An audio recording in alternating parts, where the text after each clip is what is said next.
Welcome, everyone. I'm Robert Klitzman. I'm the director of the Masters of Bioethics program here at Columbia, and we are thrilled to have you join us this evening for our webinar on Islam and bioethics, what we all need to know.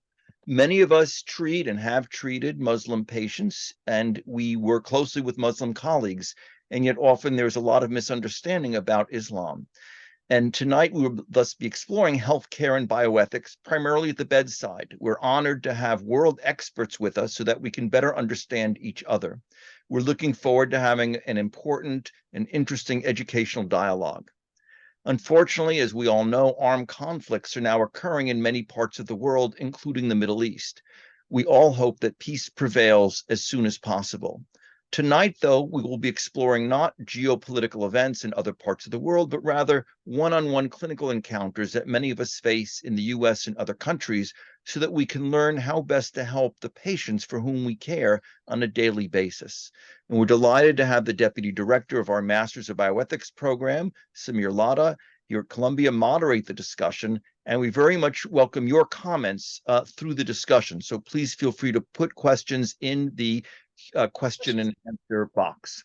And so without further ado, I'm delighted to introduce Samir. Samir, welcome and thank you.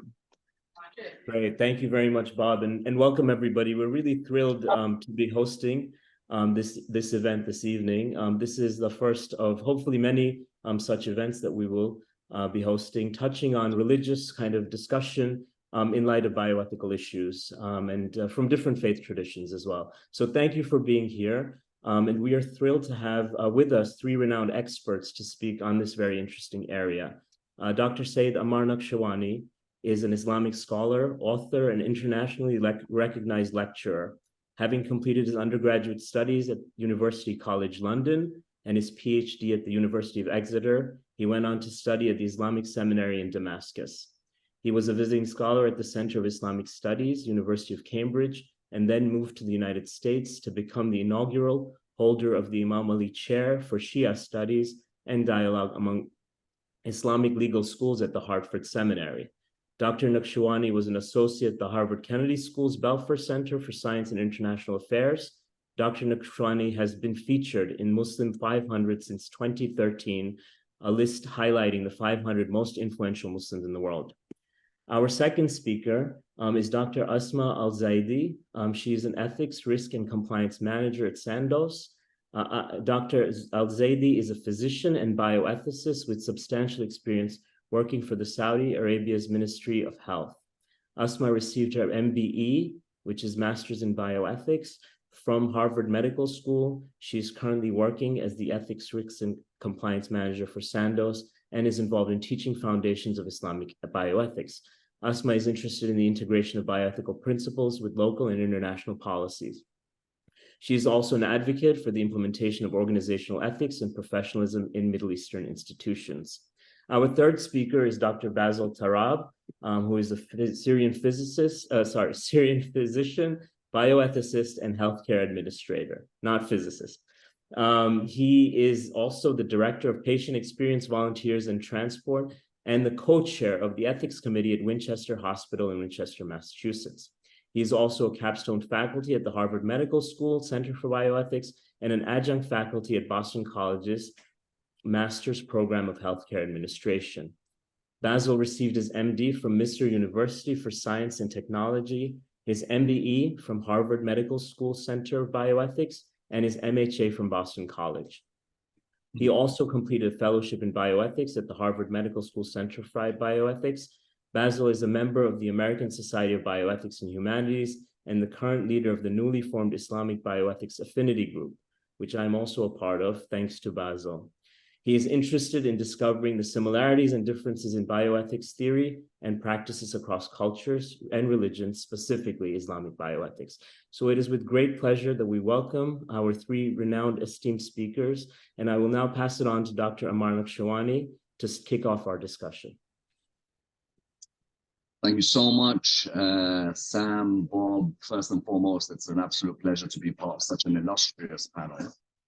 Secondly, I never thought that a wedding could bring us all together for an Islamic bioethical ethics event. I met Sam and Bob at Sam's wedding, and you know, to come to this event now, fruition. I suppose some things are written, and you know, arguably one of the most important topics in the world today. My first point emerges from the fact that when we're looking at the title Islamic biomedical ethics, maybe sometimes we've got to change that to Muslim biomedical ethics. Islamic sometimes gives the impression that there is only one opinion for a religion that has an absolute unbelievable diversity of opinions. Because when we come to try and understand where it all begins, one could begin by saying the term Islamic. It all begins with a central focus, and that is trying to understand God's law through the lens of the messenger. So for Muslims, when you're trying to have a biomedical ethical structure, the way you would begin is by first seeing the word of God that can be seen, for example, in the Quran, or you would go to the teachings and the actions of the Prophet Muhammad. And so these become the two bases for any legal opinion that are really given in Islam. But as we all know, with any religion, you will always find that the situation begins to evolve, if I'm going to be quite polite, change as it develops, with everybody giving their opinion on what that particular verse or what that particular tradition meant. And so what you begin to see is where we begin 1400 years ago with Islamic biomedical ethics, we then slowly emerge to what should be known as Muslim, because of the reality that there is now a number of different opinions that emerge in one community. Nobody could say, I am the one who is speaking on behalf of God. Well, of course, theologically speaking, and we could go into that in another section, the school, for example, the Shia school would emerge with the prophetic family being, in a way, speakers on behalf of the Prophet Muhammad, peace be upon his family. But what you have emerged very clearly is that there are a number of schools, even within, for example, the more dominant or the more prominent Sunni majority, you will still have schools of law that emerge that will give different opinions on one issue. So normally we have, when we look at schools of law in Islam, we'd see the four famous Sunni schools of law known as the Hanafi and the Maliki and the Shafi'i and the Hanbali school. But then there are other theological schools as well as legal schools that emerge in this period. If you go to Oman today, the Omanis will say, hey, we have a legal school, and it is called the Ibadi school. And if you go to Yemen today, they'll say, hold on, we have a school, and it's called the Zaydi school. And so now what you have is that you've got this legal structure where there is many nuanced opinions that are emerging and continue to emerge. And so what you have on the first level is Muslim biomedical ethics. On the second level, ever evolving because of context. The text emerges in Arabia, but the context is a completely different story. Because now when you've got, for example, the Muslim community in Medina suddenly finds itself as a Muslim community in Cordoba in Spain, the issues that are going to emerge in Cordoba are going to be issues different from Medina. The Muslim world, as it begins to expand, there begins to become a question of the text versus the context. If I'm living in the Middle East, there is a certain area in the development of biomedical ethics in Islam which many do not study, and that is what's known as adab. Adab is etiquette as well. Now we have the etiquette surrounding medical practice. It's not just about what's legal and what's not legal. It's also about the etiquettes that when I'm in a foreign land, how do I practice medicine? What is another area that emerges as well? So in the beginning, we only said the Quran and the traditions of the Prophet Muhammad. Now we have etiquettes. Now we have customs, trying to understand urf of where we are. How does one practice medicine in an environment that is different from, for example, a Muslim majority homeland? Which ethical issues emerge where law clashes with my spirituality? If a legal system tells me that I'm not allowed to do something, but the hospital code of law tells me that I can't reject an operation on something, then that becomes a clash as well. And so what happens is, there are many factors at play in the evolution of the Muslim mind the mind of the legal practitioner and their responsibility when it comes to this field. Now, when we come towards the world today, we see that Islam is no longer a religion, which is focused very much on the Middle East. Islam becomes a religion which is in the very heart of a Manhattan, of, for example, a Boston, of, for example, a Chicago, of London, of Paris. And because of that, there is a huge Muslim community. And because of that, the legal practitioner now has to ask, should there be a separate discussion of medical ethics for the Muslim demographic that is not in a Muslim majority country that is codified by, say, Sharia law, or its younger child known as fiqh? And so what begins to happen, if you look in Iraq, for example, the renowned jurist by the name of Ayatollah Sistani, who many of you would have come across in maybe other discussions, you'll see that he begins to write certain works for Muslims who are living in the West. And that shows that law and its applicability may be related to the environment you're living in. It may not necessarily be carved in stone without flexibility. The fact that he calls a text a guide for Muslims, a practical guide for Muslims living in the West, highlighted that he began to notice that some of the issues that were being faced by Muslims in the West may require a different analysis from what is being faced by a Muslim in the Middle East. And just to give you a very trivial example, you may see in the Middle East, most ladies are covered. What happens then if I am dealing with a practitioner who's not necessarily covered? I may see that there are more options for operations in the West on certain things that may be a taboo in the Middle East. Am I therefore allowed to make use of these operations that are occurring? But let me add another point. You would sometimes think, and I am focusing mainly here on the Shia Ja'fari school, you may think that one scholar represents all. So if one has an opinion on transgender surgery, that would be the opinion of all the scholars. Or if one has an opinion on abortion, that would be the opinion of all the scholars in the same sect. Or if one has an opinion on do not resuscitate, that would be the opinion of all. But on the contrary, what we find is that there are even differences of opinion within scholars within the same sect of the religion. So what I mean by that is, if you look at, for example, the opinions of the likes of, let's say, a scholar in Iran, such as Khamenei, and a scholar in Iraq, such as Sistani, they have a difference of opinion, for example, when it comes to certain issues of transgender reassignment surgeries.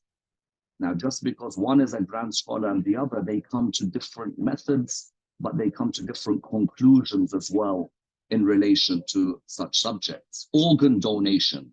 Sistani in Iraq is against organ or prohibits organ donation after death. Khamenei in Iran is allowing organ donation after death.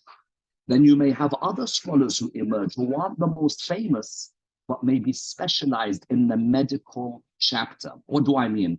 A polymath may be someone very rare when it comes to mixing law and ethics. Or law generally, you won't always have someone who's an expert in intellectual property, in tort, in divorce, in corporate, very rare. What that means is that sometimes there are scholars who are experts in a certain area, and they may give an opinion in that area because they're more of an expert in one area than, for example, another. And that's where you will see, for example, another of the scholars, such as Hakim, having an opinion on the withdrawal or the stopping of the use of a machine that's keeping somebody alive if that machine is doing 100% of the work. Whereas others will say, no, you must remain with that machine working. It doesn't matter if the person, for example, is in reliance of a machine. We're not going to sign off that a group of doctors just say because there's not enough hospital beds, the person has no chance of recovery. So you see how many issues emerge over here. A number of issues regarding end of life, regarding the gender of the person, the issue of abortion as well being a prominent one, because you may live in a context in some societies where abortion is seen as being something which is a sign even of freedom, whereas in other societies, it is seen as having a problematic angle in relation to God's creation. So what we find as a conclusion here, obviously I want to hear the other presentations, and sometimes some of these topics open up other topics, so I'm gonna conclude just over here. What we find, therefore, is in the development, we move from Islamic biomedical ethics to Muslim biomedical ethics. There is an ever-evolving industry of understanding medicine, its role, and the new technology that emerges, and that nobody could say that within one school of the religion, there is only one opinion, because even some of the greatest minds have a difference of opinion on what may seem a very basic biomedical ethical issue. Thank you all so much.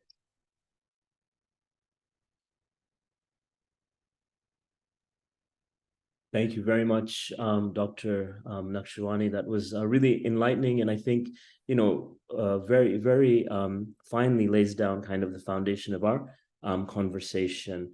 I will now ask Dr. Al-Zaidi to please present on her behalf as a Muslim bioethicist in Saudi Arabia. I'm sure she has a very unique and interesting perspective to share with us as a Muslim female bioethicist.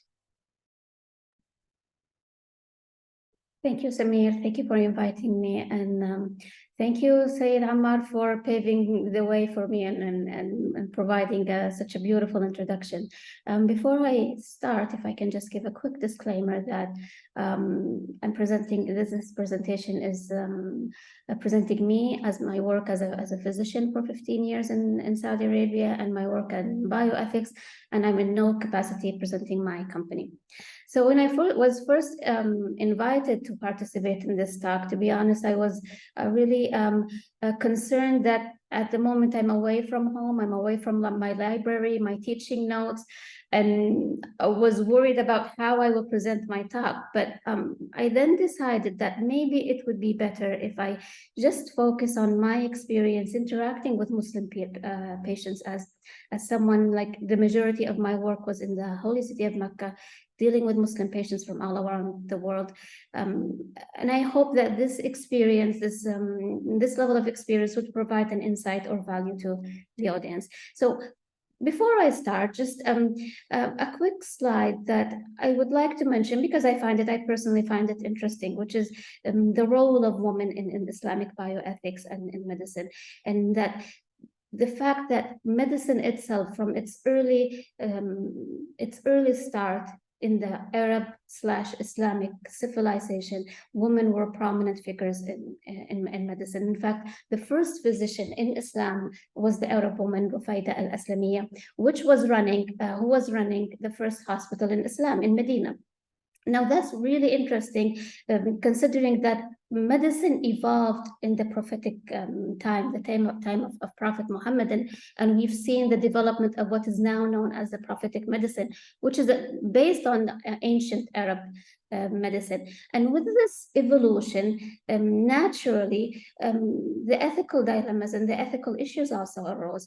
And one of these very interesting encounters that I personally find interesting is a hadith. Hadith are sayings that are attributed to the Prophet Muhammad, peace be upon him. And in one of them, it's actually about a woman having a medical problem. And she goes to the Prophet and tells him that she is suffering from epilepsy. And she's asking him to pray for her so that her epilepsy will be cured.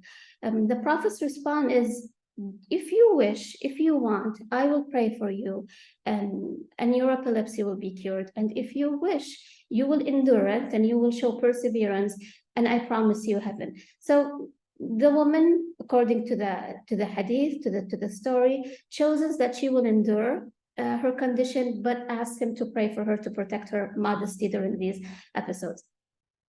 Now, this hadith, this story, is widely accepted in the medical and the Islamic jurisprudence, and in many schools of the Islamic jurisprudence, and have their implication in jurisprudence and some of the legislation related to women's rights.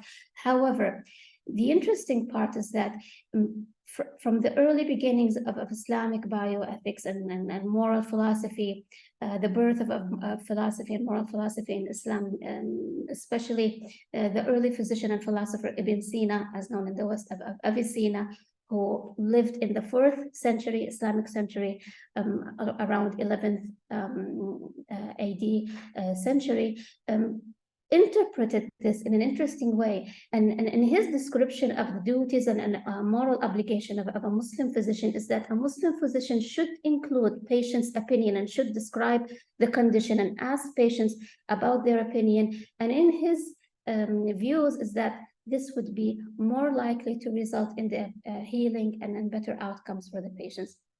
So in fact, it's what we are calling now in modern bioethics language, the right to autonomy. And these are the earliest writings that I could have found about the right to autonomy in Islam.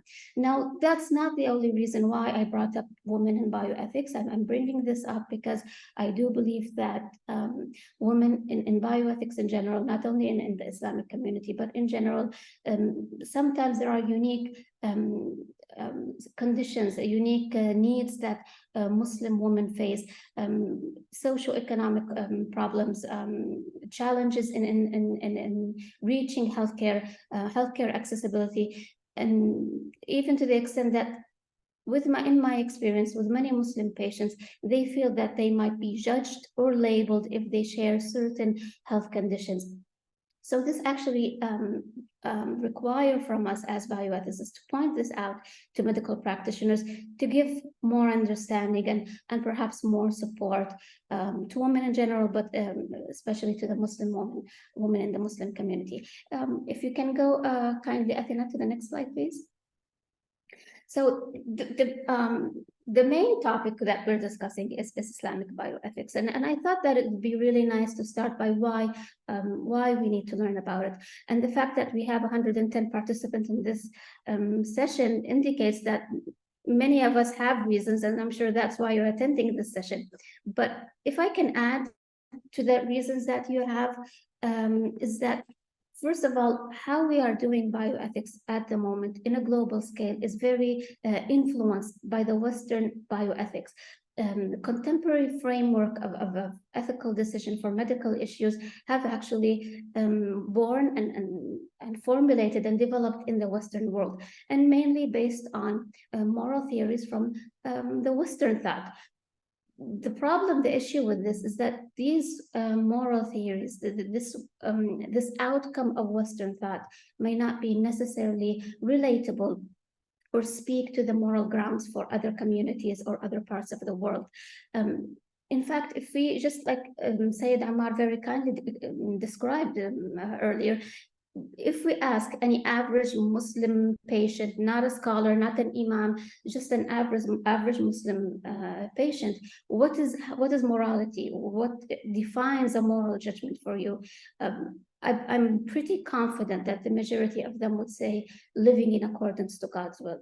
And this statement might seem like a very simple statement. However, behind the statements is a very complex world of Islamic jurisprudence and all the discussions that took place about how do we interpret God's will, what is God's will, and the way of how we can live up to this will. Now, if I'm allowed to share a story from my medical practice, and it's actually a sad story, I'm not really proud of it, but it's 1 a.m., almost 2 a.m. in the morning, and I think it's a good time for telling stories. I remember in 2016, and probably this is the reason why I was really intrigued to join a formal education in bioethics. I had a patient. I was working in the Hajj. The Hajj is the pilgrimage. And I was working in the hospital, on call in the hospital for Arafat. This is a very small area where 2 million Muslim people come from all around the world to spend 1 day from sunset to sunset. So almost 12 hours in this holy place. And I remember I had a Nigerian patient who came that day, transferred from the city to this hospital in the middle of nowhere. It's actually outside of the city. And she was absolutely angry. She was screaming and yelling, and I believe that she is the angriest patient that I have ever met in my life. For any doctor, any nurse, any healthcare practitioner working in the day of Arafat, that's for us the busiest day of the year. So that's the day where you literally have no time. So I tried to understand what's her problem. She was a post-op patient. She had an orthopedic surgery and has to be on bed, and she obviously wanted to leave. I could not give her this, and we had a discussion. We involved the management of the hospital. Her son was there. And apparently she wanted to join the Hajj, she wanted to join the pilgrimage to fulfill the worship. So I contacted and I asked the religious person, the religious department, which we have in every hospital, and I'm sure many Western hospital has, like a religious scholar, to come and discuss and advise. And he told her and he advised her that in accordance to God's will, taking care of your health and taking care of your well-being is more important than going out to the streets and performing the Hajj at the moment. She was not okay with this, and she continued to scream. And I remember that I just ignored her because I had too many patients. I could not deal with this, and I just muted all the screaming and the yelling.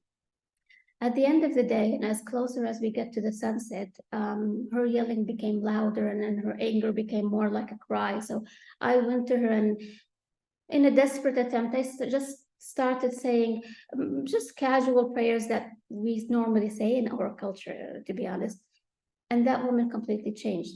Like that anger, that angry person became a childlike person, crying and sobbing and holding my hands and hugging me.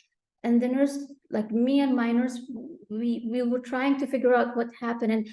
And to our understanding at that moment is what she wanted is just someone to say the Arabic prayers, the prayers in Arabic. In her understanding that at that day, at that very special day, a once in a lifetime opportunity to be in that place, prayers needs to be said in Arabic. Now, it's not about what is allowed and not allowed in Islam. It's not about the rules of Islam. It's about what that patient needed and wanted at that time. And I'm really not happy about that story, and it makes me emotional, to be honest. But after that encounter with the patient, I kept questioning myself and asking myself, we have turned religion into a very strict rules of how we interpret God's will, or as Sayyid Ammar said, what does the school of jurisprudence say and wish and want. And we've also done that to medicine, because for us, medicine is what is the patient doing, our bedside judgment, vital signs, lab tests, and so on and so forth. When in fact, sometimes health is not measured by any of these things, and religion is not measured by any of these things. How people relate to their relationship with God is very personal, very intimate, and no matter how much discussion we have about jurisprudence, we will not be covering the emotional fulfillment and the spiritual fulfillment of a Muslim patient. I failed in this, and I'm a Muslim doctor. So I'm sharing this because I'm sure many of you will be facing Muslim patients, and sometimes this spiritual fulfillment or having a meaningful experience is something that's hard to grasp and hard to understand with patients. I'd like to mention, like, this really brings up the definition of health and how Islamic bioethics and bioethics in general should challenge this. If we recall the WHO description, which is very useful for us as policymakers, as decision makers, which is about health is the state of physical, mental, social well-being. I personally prefer the social science definition of well-being, which is the earliest definitions of well-being, which is the state of conscience, the conscientiousness state that each individual seeks to attain. And I think this really helps us to get deeper in our discussion to patients, try to understand what does their religion's concept, what is their spiritual, how does their spiritual fulfillment can be met. Finally and thirdly, this understanding and this compassion can actually, if we implement it, in addition to the standardized way of doing bioethics. If we implement it, I think it can add many layers of richness and depth to the bioethics practice. Next slide, please. So I realized that all of these things that we're mentioning might seem foreign and not familiar to many of you, but the challenges are actually more than the lack of familiarity. We have many challenges that we face as policymakers in Muslim majority community, and I'm sure that policymakers, decision makers, practitioners, or even bioethics consultants will face in their interaction with Muslim patients. And the first one of them, and probably the elephant in the room, is that all the biomedical practices that we're doing right now at this contemporary age, whether it's medical practice, clinical trials, pharmaceutical companies, which are multinational, huge companies where products are reaching to every part of the globe. All of these are products of the Western thought, the Western civilization, grounded on Western understanding of professionalism and professional rules. This understanding might be very unrelatable or foreign to many of other cultures which are rooted in religious or even non-religious values. So it's very important for us to consider this when we are practicing medicine or practicing any form of research. Keep in mind that many Muslim physicians, many Muslim doctors are actually educated in the West. And this is a problem that we face here in Saudi Arabia, that sometimes the conversation about bioethics is very much ruled by the sense of authority, scientific authority, during which it's very hard to challenge the local need, the local perspective, the perspective of the individual Muslim that might not be in alignment with the scientific authority. So the tension is mainly between the authority of medical expertise, but also the power that the institute, the religious institute, and the religious opinion has in countries, Muslim countries, but Muslim communities in general. Now, these institutes, and I'm saying institutes in plural because they are institutes. We're not talking about one institute. As Sayyid described, Islam started as one religion, one sacred book. However, as it expanded from Arabia into every part of the world, it was shaped by the cultures of these regions. Yes, it did color these regions by the essence of Islam, by one uniting universal message.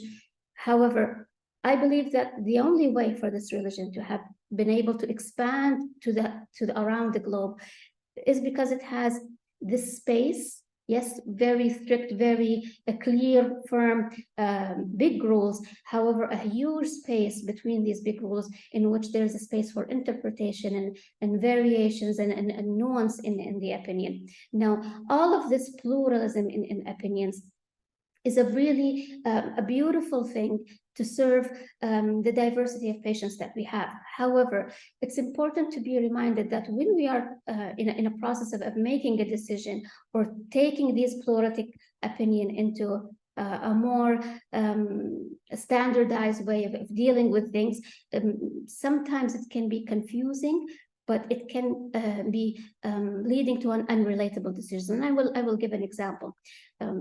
In the early 80s, when organ transplantation was first started here in Saudi Arabia, and if people don't know, Saudi Arabia is a conservative country, a very Islamic-ruled country. Organ transplantation was extremely challenged by Muslim scholars for many moral reasons in their interpretation of as an act of aggression on the human body, an act of aggression on the integrity of human body, and many more complex and interesting decisions. However, Cairo and Egypt and the Azhar and many other school of Muslim traditions accepted it and allowed it in many other fatwas. What the government did in Saudi Arabia is that it adapted other Islamic opinions, other fatwas from outside the kingdom, and from committees and Islamic committees, most importantly, the Islamic International Corporation, and adapted it for the Kingdom of Saudi Arabia. Now, what happened is that solved a very big problem of how we are going to allow organ transplantation and serve the patients when the scholars were opposing it. But the negative side of it is that it maintained and continued to be till this day, more than 50 years after, 30 years after we started it, very controversial and very confusing for many of the patients who are not very accepting of whether this is allowed or not allowed. How is this allowed? And what did the local imam say? What did the local sheikh? So pluralistic opinion is very a beautiful way of looking at Islam, but without finding a way to communicate it, to root it, to set roots for it in every community, and finding acceptance for the community, then it might lead to some challenging outcomes. Now, the third challenge for policymakers and for Muslim bioethicists is the challenge of conceptualizing and bridging the gap between the old traditions and the current day issues. Many times, it seems that how we are practicing Islamic bioethics is by translating fatwas. We have fatwas that are coming from sheikhs, imams, and they are trying to interpret what would the Prophet do. And this is the simple question for any fatwa. What would the Prophet Muhammad do if he was faced by this situation? And this is a moral grounds for deciding what is right and what is wrong. However, my objection and my take on this is that it takes it in a purely religious way, trying to interpret what is right and wrong in light of religious law, without considering other factors that should be used when we are analyzing a situation. What we should be doing as a Muslim bioethicist is take the laws of right and wrong and contribute by recognizing and pointing out to other factors in our ethical analysis, other factors that might relate to the contemporary needs and the contemporary challenges of the Muslim patient and Muslim communities. If we can provide these insights and these analysis as a Muslim bioethicist, I believe we can push, not in an opposing way, but in a way that will support the sheikhs, the imam, the fatwa concerned scholars, to further develop their scholarly work in Islamic fatwas, to further develop their work in expanding the umbrella of Sharia for a better fitting for Muslim patients' need. Now, all of this takes some time, and I know that we have an urgency in providing solutions and very limited time, especially for policymakers. But it's worth the effort, and it's worth taking the time to consider. If we can go to the next slide, please. Now, I'm aware that we've mentioned a lot of things that might seem confusing, and trust me, we are, as Muslim bioethicists, we are sometimes overwhelmed with the complexity of the questions that we face and the broad spectrum of considerations that we have to take. But if I can just provide simple ways of addressing any issues that you are facing when you have a Muslim patient, whether you are a physician or providing a consultation or even a policymaker. The first thing is that as much as we can, we should break down the assumptions that we have. Keep in mind, we have 1.8 or 1.9 billion Muslim around the world. So quarter of the world's population are Muslims. And as I said, it's very hard that we can define them in one narrow perspective. We need to respect these variations, and we need to know that categorizing like a Muslim and then having a pre-made assumption might oversimplify their needs and skip many of the considerations that we need to give to each patient. A good starting point for all of us is just to consider that, yes, Muslim patients have their unique needs. However, the needs start with one common need, which is the need to respect their dignity. And I think this is a very good rule that I borrowed from global health writers, is that no matter how different patients communities are the need for dignity, respect is a universal need. And dignity very often is very synonymous to respecting the identity. And if we consider that Islamic faith is very much inherent to the identity of the Muslim patient, to the Muslim population, we can see how getting to know and understand what does religion, what does the faith, how does it imply to many issues like life, death, pain and suffering, how does this relate to the clinical decision making? I believe this will help us respect the dignity of patient and start with the point of asking question, seeking knowledge, and trying to get to know the patient and the community. For us as bioethicists, I think we have an obligation that we should keep contributing, not only mirroring what has been done. We have a huge heritage and we can contribute from our heritage to many of the emerging issues, emerging bioethical problems. And finally, to keep awareness and communication between practitioners, medical practitioners, and thought and thinkers and intellectual and Islamic work, facilitate the interaction, facilitate the conversation, but also maintain communication and engage the public, share with them the contemporary bioethical issues, and facilitate a better understanding of the general ideas and the general attitude of the public on these ideas. I think if we can consider all of these things, basic and simple things, it will be a good start to how we address the medical community, even in communities, even in countries where Muslims are minority and might not be very well understood. That would be all from my side. Thank you very much again, and I hand it over to the next speaker. Thank you, Dr. Al-Zaidi. Thank you for raising kind of the many complexities that arise in this area and through your experience as a Muslim physician and bioethicist. And I think bringing to light the very human side of medical practice through the story that you shared.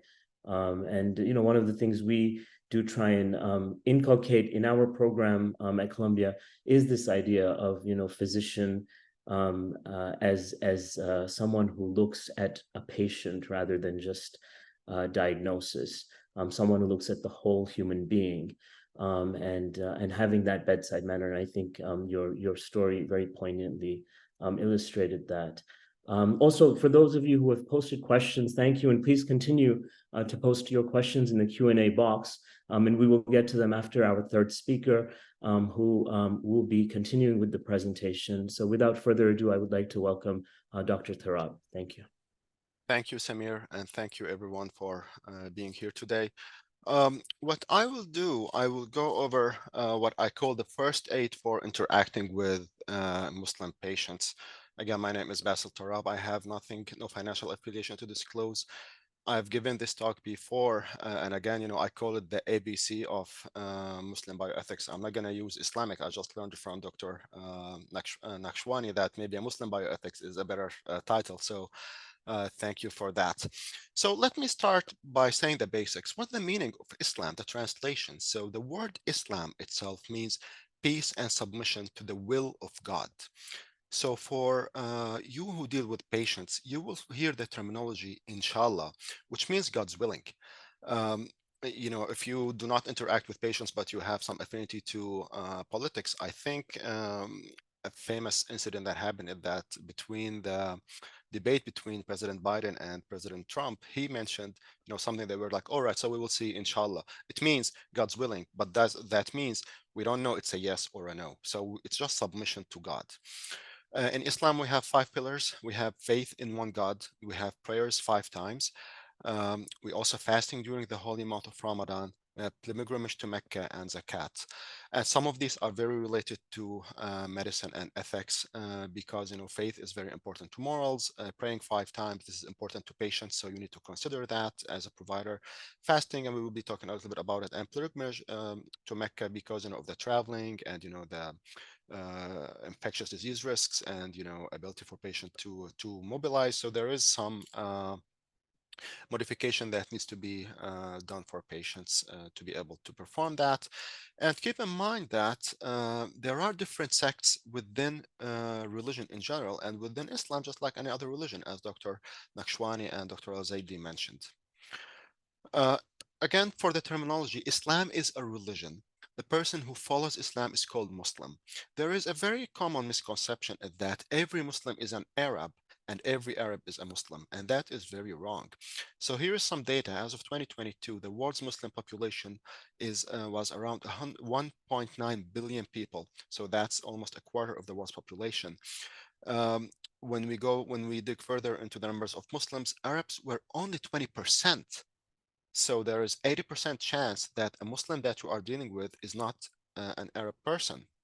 And the Muslim population here in the US is about 3.6 million, and that's 1.1% of the United States population. Now, what kind of Muslims do we see here in practice? And again, to Dr. Nakshwani's point, we have to understand their background, where they are coming from, because that will change the religious decision or some of the aspects, that we might have to consider based on that. So we have Muslim patients who resides here in the United States. We have Muslim patients seeking care, visiting here in the United States, and suddenly they became ill, so they need to be seen. We have Muslim patients visiting the US as medical tourists, but we have also Muslim patients visiting the US as sponsored medical tourists. And if you are in practice, you will see a lot of the Muslim patients coming as sponsored medical tourists, and I think they represent a good percentage of our patients. Now, I always start with this: do not overgeneralize when you are interacting with a Muslim patient or any other patient, because differences exist within every religion, including Islam.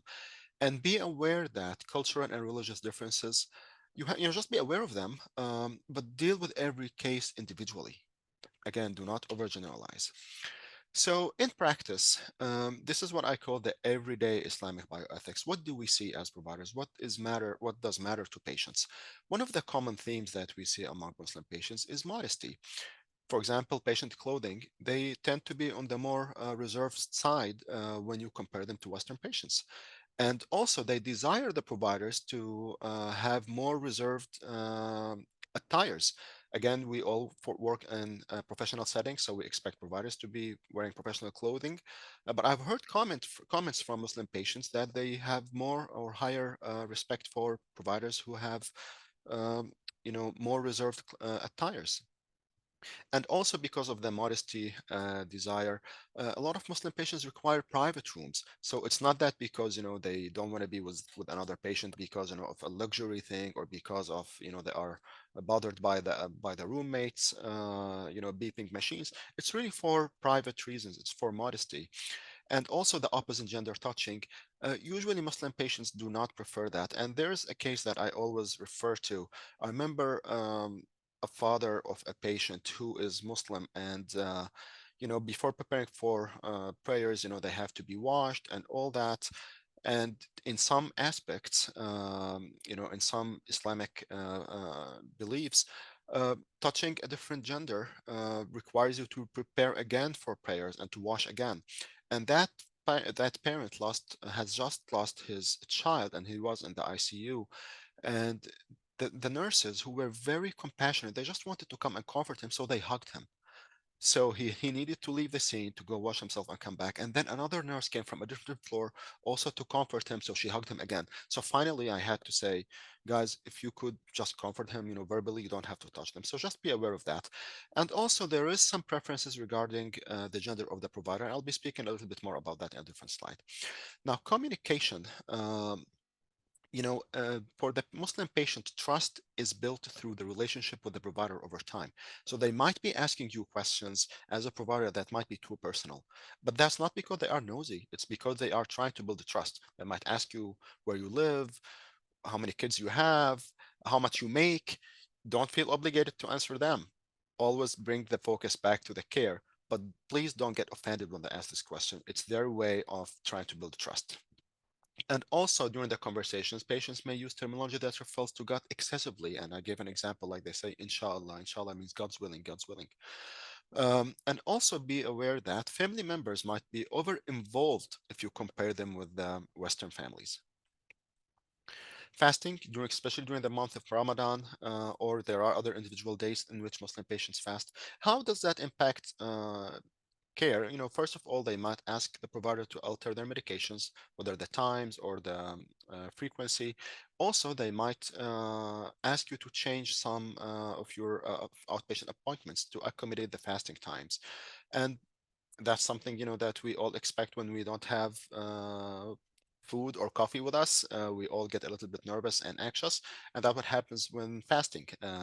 So some Muslim patients during fasting might be a little bit different. So just be aware of that. And there's always the dietary restrictions.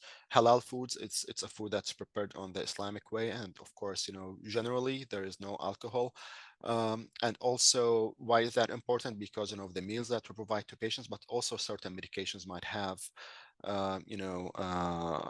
for example, big components like insulin, and some patients might refuse that. So just be aware of that. Other thing, I would like to talk about is the attitude to sickness and treatment. Generally, disease is a test from God in Islam. So basically, some patients think of it as a gift to clear person's mistakes in life. And if it accompanied with patience, it's an opportunity to gain a higher place in heaven. In the Muslim faith, there is two ways to afterlife. Either you go to heaven if you have good deeds, or hopefully not, to hell if you have bad deeds. So being sick is a way, hopefully, to get good marks to go to heaven. And also, God grants cure. Clinicians and medicines are only tools, and that becomes very important, especially in conflict times. Remind them that we are just tools, but God is the one who grants cure. Because when you say that to them, although they realize it, they know it, but it just brings them back to their beliefs. And seeking best treatment is a mandate. So that's why they ask you, can you please let me see the chief of the department, or can you please let me see this this specialty? It's not because they don't like you, it's because they have to ask for more. And generally speaking, longevity is favored over quality of life. Muslim patients try to prefer expansion of life over quality.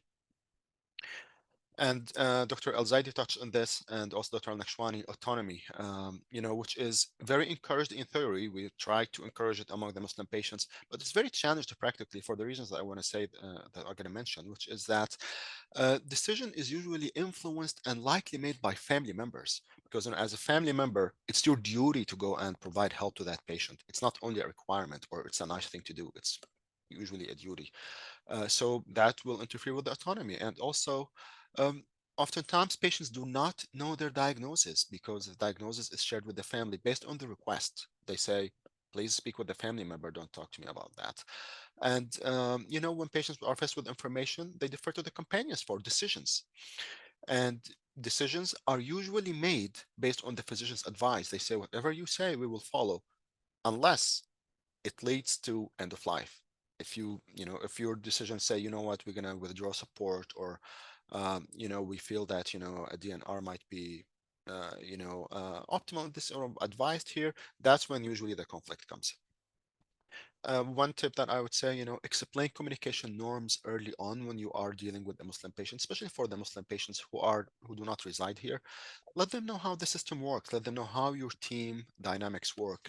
Let them know who you are, who the team composition, and coach them and help them speak with you based on the way that you are used to.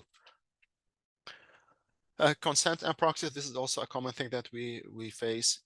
What I heard from a lot of Muslim patients are that they see these as bureaucracies because they feel, well, they are already here, so you already have our consent. So just be wary of that. Again, the decision maker could be overseas, and that because they are overseas, it means that the decision might be a little bit delayed, and even the proxy who is here in the United States might be consulting somebody else in other parts of the world. So if you need a quick decision, approach the patient early on. As soon as you think you need a decision, do not wait. Just go and say, we are thinking about this. So they have the time to speak with their elderly or whoever they want to consult with. End of life. Again, it's very difficult to obtain a DNR order from Muslim families. It is not impossible, but it's usually difficult, and there are conditions for it. Withdrawal from life-sustaining measures is unfavored by patients and families. However, again, it's a very diverse religion. There's so many opinions, but what usually works is, at least for majority of patients who I've seen, is that if you ask 3 expert physicians and they all agree that this is the right choice, and you go and tell them that, then usually they accept, because there is a religious fatwa saying, or decision actually by Muslim bioethicists, that this would be accepted. Usually in end-of-life, patients ask to turn the dying patient's face towards Mecca. So that requires you to know the directions of the hospital. So that's something that might request. Large number of family members might be there. Muslim families like to support each other. So you might see a lot of patients, a lot of relatives coming in. Consenting for organ donation is strongly discouraged, because usually people do not take that lightly in the Muslim culture. I'm not saying do not consult them. I'm just saying be wary that that might be an area of contentious conversations. And the same thing goes for autopsies. What I find helpful in practice is that to tell them that this is a legal requirement, or to approach them in advance before that, when situations are, when the patient is not in the ICU, when they are not near death, speak with them and say, God forbid we reach that time, how would you like us to approach it? So involve them early on with the conversation. Now, the patient-provider relationship, it's very personal. Muslim patients tend to be generous patients, so they might be giving you as provider very expensive gifts. So please refer to your policy there, but be wary that you might be receiving some very expensive gifts. Doctors are seen as mighty figures in a lot of Muslim countries, and for people who speak Arabic, the physician is called Hakim, means the wise man. Usually, unfortunately, again, this is my observation and practice, that fellows and residents are listened to. People respect them, Muslim patients respect them, but they don't usually take their decision. They want the decision from the attending, and I've seen that with a lot of Western patients as well. Same thing, unfortunately, goes for nurses. Now, for the gender provider selection, and Dr. Al-Zaidi probably can attest to that, but especially, elderly providers of the same gender are favored. Now, OBGYN and have special and unique requirements. So the preference is for a female, it would be a female Muslim provider. If not available, then a female Abrahamic, meaning either Christian or Jewish provider. If not, then a female non-Abrahamic provider. If not, then male Muslim, male Abrahamic, male non-Abrahamic. So this is the algorithm that they usually follow, and probably Dr. Nakshwani and Al-Zaidi have heard something else, but this is the majority that I have interacted with. And again, a tip, early on, explain the dynamic, explain the multidisciplinary team approach to the families, help them help you communicate. This is a flashcard for ethical positions. And again, this is treated as a cheat sheet. There's a huge debate on it, and this might change, in a few months. Maybe some of it has changed, but I can tell you that euthanasia is forbidden in Islam generally.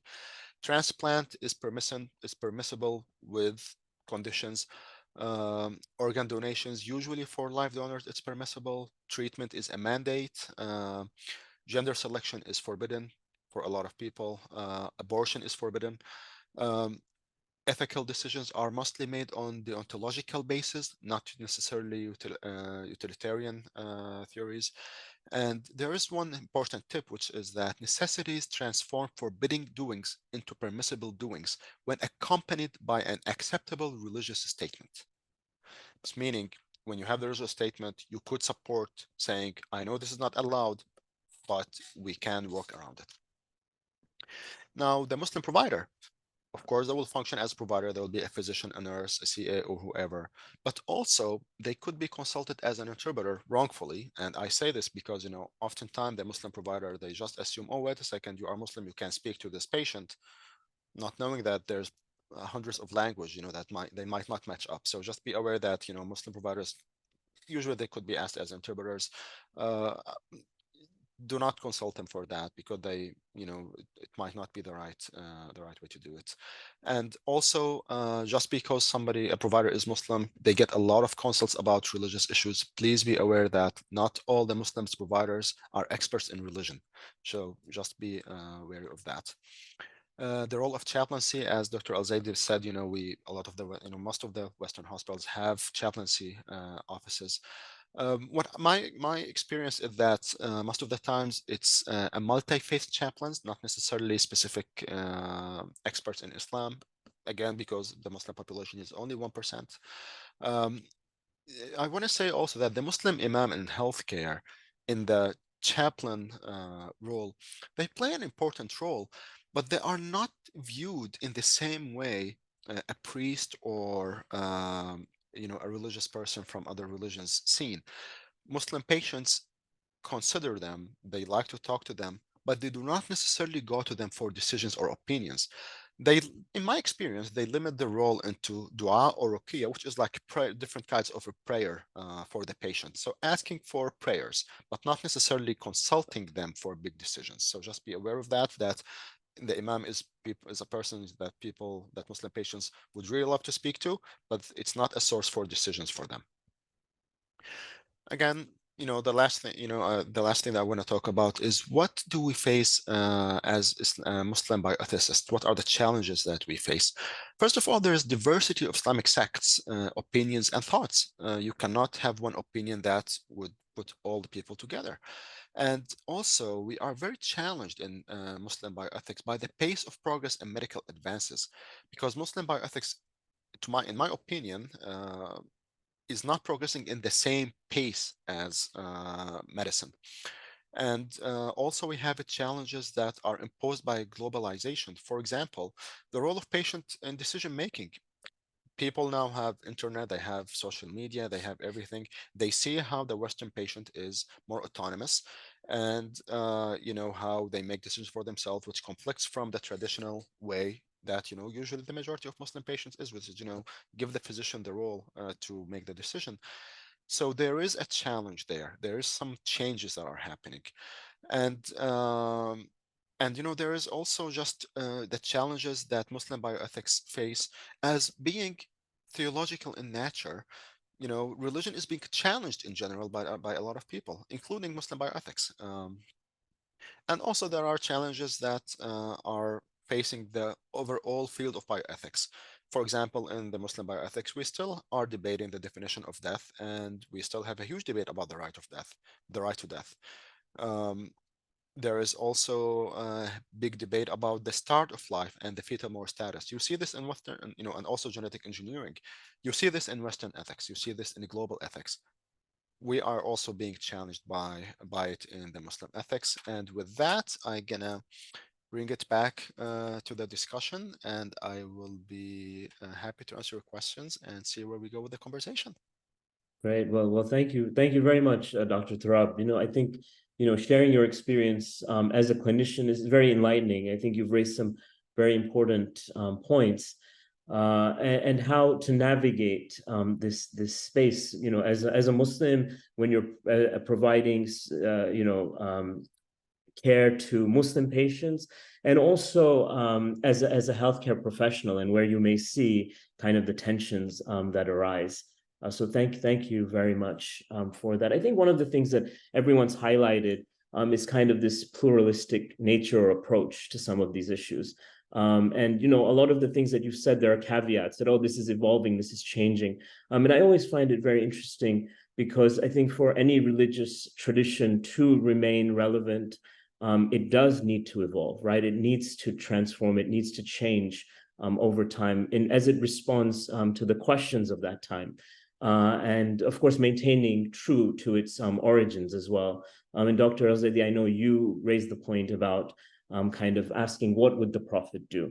And even that, I think, has evolved in different ways, depending on which sect you're looking at, depending on how it's approached. I often see it as kind of a perspective of following the letter of the law versus the spirit of the law, right? What was the intent at the time of the Prophet, peace be upon him, and subsequently, how do we implement those beliefs or practices or decisions based on kind of the challenges of our time? So I think it's a very interesting area, and of course, very complex as well. But with that, I thank you again for your very enlightening discussions, and we have several excellent questions and We'll start with the first one that came in, and this, I believe, was for Dr. Naqshwani.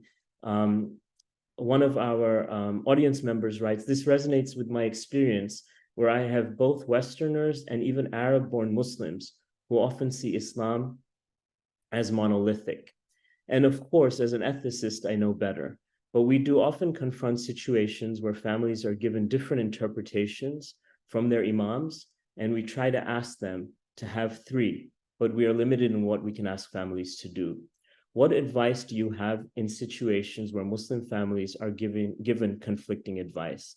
I, as a Westerner, find it very hard to present Islamic scholarly work." Yeah, it's a tough one. I think the Muslim community, first and foremost, needs to realize that part of the nature of these subjects is that you're going to have a difference of opinion in the medical field. You can go to the best heart surgeons in America today regarding your heart, and one could give you the opinion that, listen, wait, don't do any surgery now. And another could give you the opinion that, look, you may have to do something right now. And then obviously you are given that choice as to which opinion to take on. I think likewise, the scholars in the jurisprudential field are going to be similar because they're working, seeking to interpret, as you said, Samir, very well, the difference between the spirit and the letter. They're trying to give conclusions on the basis of that. The only problem with answering this question directly is when you're talking Islam, again, I've got to break it down into a number of levels, if you don't mind. In the Shia school, there's a hierarchy where there is what is known as a marja' taqleed. You're literally, you're emulating or taking from the opinion of one grand scholar. Because in the Shia school, the moment you become, when you're adolescent, you then take on the opinion of this grand scholar for pretty much the rest of your life while he's alive. In the Sunni world, and that's why I'd love to know, where the question is coming from. I know someone might say, well, why do we need to bring the different sects in?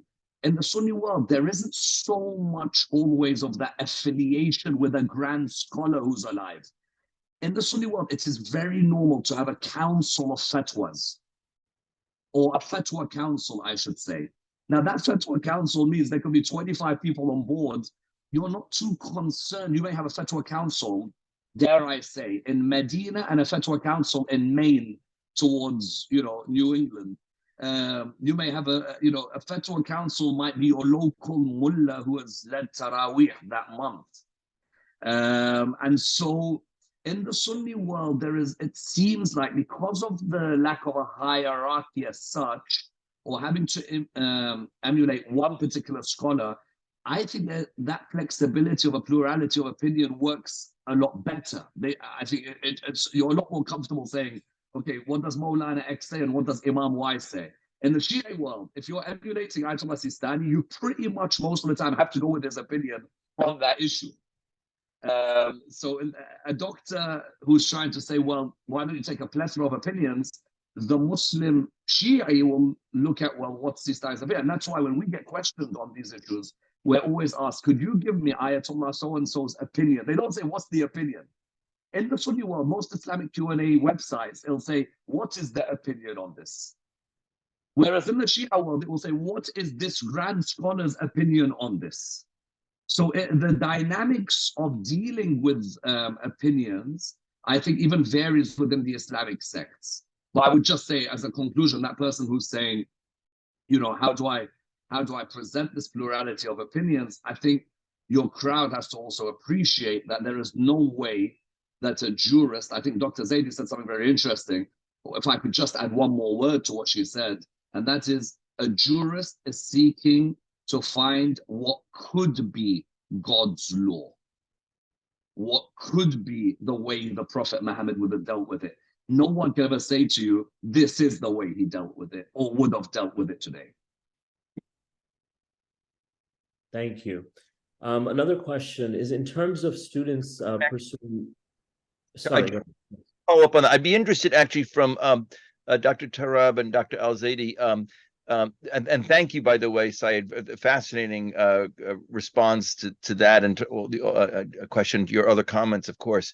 But I'm wondering, on the ground, with a patient, if a patient says such a thing of, I have two different opinions, have you seen cases like that? And what might you suggest, sort of in a sort of on the ground practical way, if that happens for clinicians out there who may be Muslim or not? Yes, I'm happy to share my experience with this. I mean, generally, I recommend, and what I do is that, I do not get involved with that process for patients, but I keep them informed with as much information as I can, and I ask the medical team to do that, because the more informed they are, the more information they will give to any religious resource they are counting on, the better and more complete fatwa or decision they will get. But it wouldn't be in my place, at least in my experience, it usually doesn't go well to say, well, I think we need to go with this way or that way. Oftentimes they will tell me, or they will tell other members of the team, what would you do if you are in my place? And I think that's an easier question to answer. Usually I say, if I were you, that's what I would go. Although I sometimes discourage it depending on the family, but sometimes we have to make a decision, and you cannot just stay in limbo.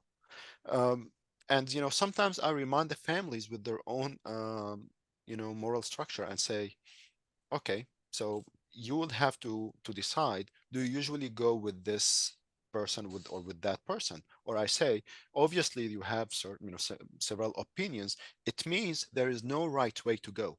So what you feel is the right thing, that's what you need to go with based on the information that you have. But clearly there is no one way.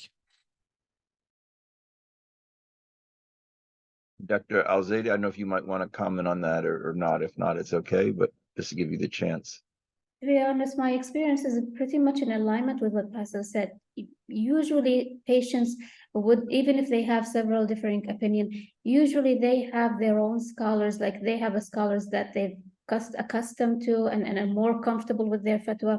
And I believe that my role as a physician is for them to do what makes them comfortable and to go with what gives them the satisfaction that they did the right thing. Great, thank you. Thank you. We have another question that in terms of students pursuing medicine in a non-Muslim majority country, specifically female students, during rotations, if they encounter issues that they find Islamically unethical, how should they deal with them? And knowing that rejection could negatively impact them. Dr. Al-Zaidi or Dr. Tarab, I was wondering if you might be able to, comment on this. I'd like to jump in on this one, if you'd allow me, because this is a situation that every female physician has faced at one point or another of your medical practice. So it's definitely harder for Muslim practitioners in non-Muslim community, and I completely understand this. But how I handled and how I've seen most of my colleagues handle it is that you'll have to address it situation by situation. There are instances when the medical dilemma or the medical case would require to break a very fundamental rule of Islam, like euthanasia or being part of a physician-assisted suicide, or some of the controversial issues like palliative sedation or some forms of abortions that are not accepted in Islam. And this is an issue that, as part of your dignity and your respect as a healthcare practitioner, I think you should very clearly be clear and honest and disclose it to the hospital and to the place where you are working from early on in your journey with them.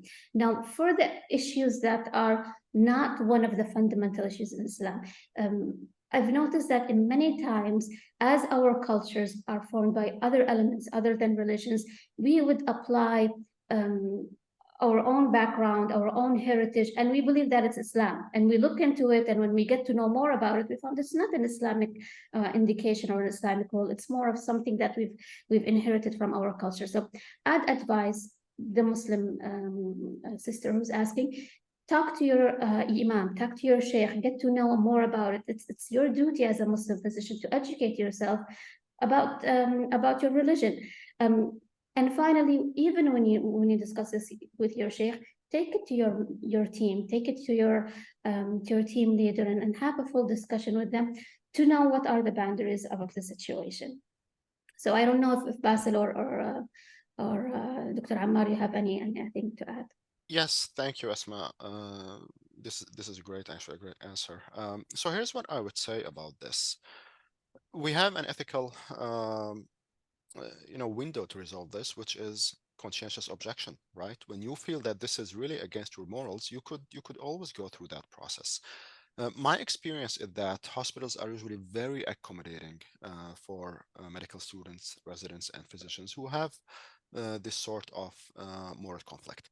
Now, I wasn't very clear, but if you are asking if you are as a medical student or even as a provider, you are observing something on a patient, on a Muslim patient, that is done not in accordance with the Muslim way, here I would advise you just to think twice before approaching that position with any way, because there are a lot of, because you don't know how to what degree this family or this patient is religious. You don't know what sect what part of Muslim sect they follow.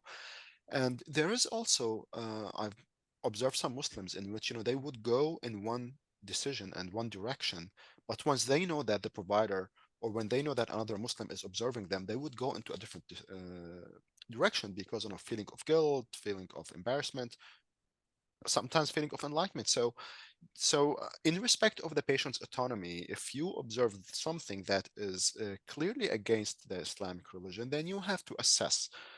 Try to get to know the patient through the team first. If you feel that they actually might object on something like that, then you could approach the conversation and say, oh, I observed that, I know that there are several opinions about this. I've heard of this. But don't go and say, oh, wait a second, this is wrong. What you are doing is against religion. Because they might just look at you and say, it's not your business. Or they might feel ashamed or embarrassed or guilted into something. So treat that with extreme cautious. But in the same time, I mean, I might sound a little bit too reserved here, or negative, but there would be also the patient who would truly appreciate that you are enlightening them to with your information.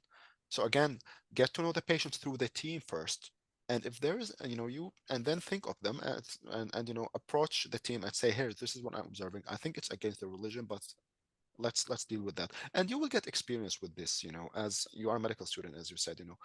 By the time you're attending, you will see that the more patients you see, you will get experience. So it's okay sometimes to do mistakes, and people understand because it's coming from a good intention.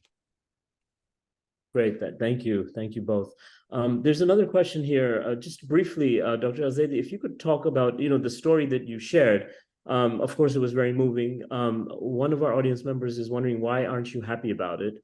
And you provided truly patient-centered care. So if you could maybe speak to that for a minute.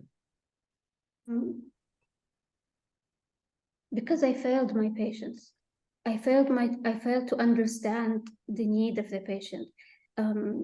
From a religious perspective, the day ended, the holy day, the most important day probably in her life, ended, and I only realized her need at the end of the day. But the point of it is that if I had a better understanding, if I had better connection with my patients, I would have been more able to provide her with a meaningful and a holistic clinical care. Great, thank you. And this is another example that even as a Muslim provider, you might do something that you then realize and say, hey, I could have done better. So if you are a non-Muslim provider dealing with a Muslim patient, it's okay, things happen. Talking about kind of patient-centered care, there's a question here. And this,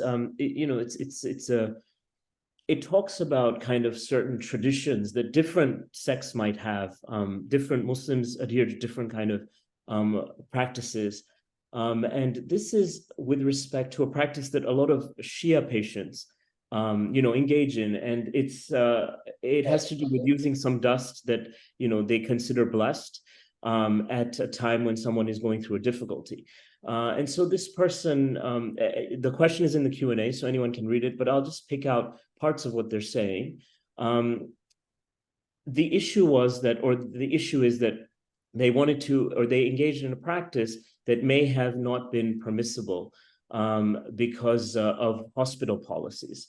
And this was about using dust that was placed in the mouth of somebody. And in that instance, the person writes, but the issue was not that we were not permitted to do so, and it had to be done in utter secrecy at the hospital. Medicine does not take these practices into account. So, sorry, the issue was that they were not permitted to do so, and it had to be done in secrecy. Medicine does not take these practices into account. If this was shared with the hospital and something bad was to happen to the baby, would there be legal consequences? This is an issue. So I think this is kind of pitting a tradition or a religious practice that people hold very dear against this idea of a hospital policy or something that is impermissible, and it was done in secrecy.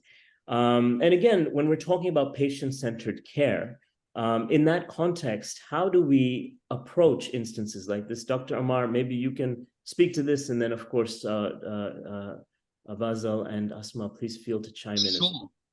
Sure. Just to give a bit of context, maybe to some of the listeners, because I get asked about this a lot, and it's regarding the soil of the grave of Hussein, the grandson of the Prophet Muhammad, peace be upon him, and his family. So what happens is that in Shiite tradition, that soil is known as having a curing effect. And quite interestingly, it is seen as the only soil of the prophetic household that has a curing effect. And so what some of the community does is when they return from Karbala, they bring some of that soil with them. And what happens is you're meant to put a little bit of that soil, for example, mix it with some water in some cases, or place it under the tongue, depending on the situation of life and death. But it's seen as being very holy soil. I think first and foremost, if you're looking at Ayatollah Sistani's discussions about respecting the law of the land, he speaks very much on the fact that you must respect the law of the land. In turn, respect the laws of the institutes of that land. If the laws of the institutes of that land are dictating that people cannot do such things, you cannot turn around and say, well, they're disbelievers, they don't know what we believe in, they don't know the miracle of this cure, and we're going to go ahead and do it. A person has to respect the law of the land. On the other hand, dialogue can sometimes work in these situations. There are people who are very respectful of such traditions. I've seen people who've even taken Zamzam water and given it to family members, and nobody has had a problem with this whatsoever. But I think that dialogue needs to exist. And when that dialogue is there... Sorry to interrupt. Could you clarify what Zamzam water is? Sure. So Zamzam water is this holy water that exists within the vicinity of Mecca and the Kaaba, where people go for pilgrimage. And that goes all the way back to the famous story of Abraham, Hagar, and Ishmael, and how Hagar is running back and forth between 2 points. Her baby's thirsty, and then this spring of water emerges, which is seen as being, virtually divine water in that particular case, which people still drink from until today. So when you've got religious symbolism in water, religious symbolism in soil, I think a person shouldn't disrespect or go anywhere near disrespecting the laws of the hospital. On the other hand, engaging in dialogue and saying that, look, this is one of our final wishes. If you, doctor, believe that there's no hope whatsoever, do you mind, as one final move that we make, that we administer, or we even help use you to help administer a certain portion? There are stories of people who miraculously, I wouldn't say miraculously, got the approval from the doctor. The doctors were very willing to help, seeing such a desperate situation, but who said that their family member miraculously recovered because of that particular soil being mixed with water. So from my end, I always say respect the law of the land. Don't try and take and pick and choose which laws you want to follow and which laws you want to break. If I may comment on this, so this question is actually a great question because it doesn't only have Muslim ethics, but also it has pediatric ethics in it. So if to me, and I agree absolutely with Dr. Nakshwani, you have to respect the law of the land. If this is an adult patient, I think we wouldn't really have much a problem because usually the team would respect that. Unless, by policy they say, wait a second, this might have infectious risk, this might have, infection control might, oppose it, or if the patient has, a swelling problem, they might say no. But when it comes to the pediatric population, I think that's the complexity where it comes, because there also would be a protective risk here. My general advice is very similar to Dr. Nakshwani, is that respect the lay of the land. And what I tell providers who consult on this kind of issues is that please take every possible accommodation for Muslim families and any other families, culturally or religiously diverse. But by the end of the day, if we respect policy and we follow policy, that would be safe for everyone. And also, we shouldn't make exceptions for Muslims families that we wouldn't make for other families. I think by the end of the day, sticking to policy is helpful for everyone. And even for Muslim patients, they would, treating them equitably and equally in this kind of situations, I think is also appreciated. Great, thank you. Another question is, how would you define dignity, and how might Islam define this word? Often there are people who contest what it means, whether dignity is held by an individual or by a group of people, if it is inherent or earned, or perhaps both. I know also separately, I know that there is kind of, a push, or there are, there are initiatives to have dignity included as kind of a fifth principle of bioethics. So we have, the four principles: autonomy, beneficence, non-maleficence, and justice. And I know in other parts of the world, this idea of dignity is different from autonomy, of course. And there are kind of initiatives to have that included in this larger kind of discussion of the frameworks of bioethics. So if someone may want to speak to that, I think it's a wonderful question as well. I'll jump into this very quickly, because I'm really intrigued to know what Dr. Said Ammar and Dr. Basil have on this topic. In the Western thought, probably very much influenced by the deontology theories and thought, dignity and freedom are usually very much associated. However, if we're discussing about Muslim community, it's very important that in the Muslim culture, it's separated. Yes, when it's about freedom, the freedom of the community is given priority over the freedom of the individual, and we have what we say in Arabic, urf or norm. If I'm translating it, Basil will correct my translation if it's incorrect. So for freedom, it's the community, the collective way of behavior and understanding and decision making before the individuals. But for dignity, it's pretty clear in the Islamic literature that it's for individual and it's inherent. Now, why it's inherent? This is a very huge topic of philosophical discussion. Is it because of the fitrah, the original innocence, the concept of original innocence, that every individual has an original innocence because of our rationality? The topic is diverse, and I would like to hear my fellow panelists take on this. Here, I'm going to defer to Dr. Al-Nakshwani, because, no matter what I say, I think he's going to say it in a better way. So please. Not at all, not at all. I benefited immensely from both of you, to say the truth. I think the clearest verse of the Quran that highlights just how much dignity and how dignified the human being is وَلَقَدْ كَرَّمْنَا بَنِي آدَمَ. We have honored the children of Adam, the son of Adam.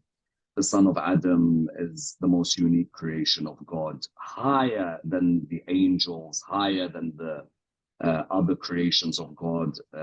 And therefore, from there comes this recognition that there are a number of levels of honoring that particular creation, or honoring one another. You honor the honor of another human being. You honor the property of another human being. You honor the intellect of another human being. You honor the life of another human being, and you honor the religion of another human being. Islam, when it comes to the dignity of someone within society, you've got two frameworks. One framework is the fellow Muslim, who, as soon as they utter literally 7 words when they join the religion, their blood and their life and everything is to be honored and to be protected and respected. And as well, the non-Muslim at the same time. Many forget these wonderful statements that occur either within the Quran or the corpus of literature about the dignity of your non-Muslim fellow. So if you look in the Quran, there is this recognition of creating you from male and female in different races and tribes so that you get to know one another. And then the traditions, Ali, the son-in-law of the Prophet Muhammad, famous tradition where he says people are of two types. They are either your brothers in faith or your equals in humanity.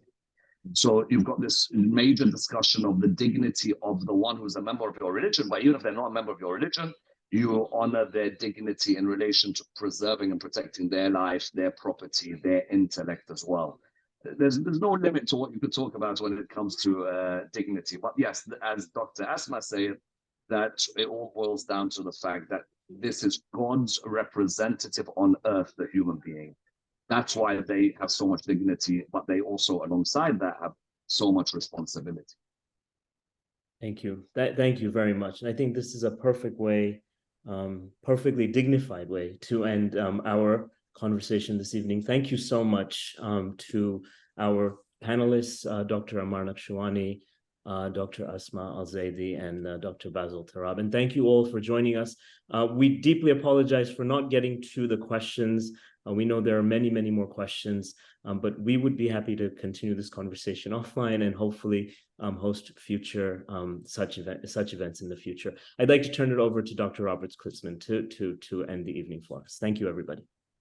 Well, thank you again. Just to reiterate what Samir said, thank you to our wonderful panelists. It really was an extraordinary, really eye-opening event. Thank you so much for your openness. Thank you for all the questions. We'll be sending out a link to the video, and please feel free to share it with other people who may not have been able to join us, but would be interested. Also, please feel free to check out some of our upcoming events, Lost in Translation, Legal and Ethical Challenges Caring for English the patients with limited English proficiency, an information session about our program, also the ethics of telemental health, challenges, dilemmas, and opportunities, and coming up, we'll also be having some sessions on ethics of use of psychedelics in treatment of patients and some other wonderful talks. Also, please check out on our website a number of our past events that we have videos for.